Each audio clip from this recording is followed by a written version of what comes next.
everyone. In today's tutorial, I'm going to show you how to use DeepSeek inside Visual Studio Code step by step. Before we begin, make sure that Visual Studio Code is already installed on your computer. If you do not have it yet, simply visit the official website, download the version for your operating system, and complete the installation process. Once ready, go ahead and open Visual Studio Code.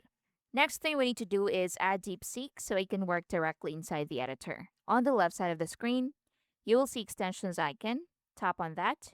Tap on the search bar and type DeepSeek. After a moment, the DeepSeek extension should appear in the search results. Make sure you choose the official one, then click on Install and allow Visual Studio Code. Now, once the installation is done, there's one more important setup before you can fully use DeepSeek inside Visual Studio Code, and that is connecting your DeepSeek account. So, if you have not created a DeepSeek account yet, open your browser and go to DeepSeek website.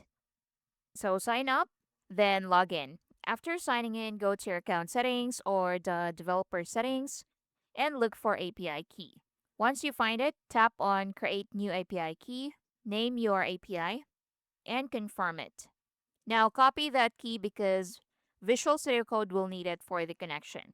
Now, we turn to Visual Studio Code. Now, on your keyboard, press Ctrl Shift P if you're on Windows or Command Shift P if you're on Mac.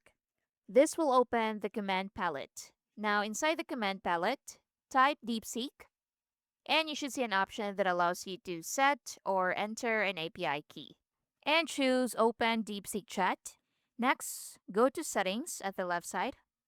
Go to Model Provider. Now look for the DeepSeek model and paste your API key in here.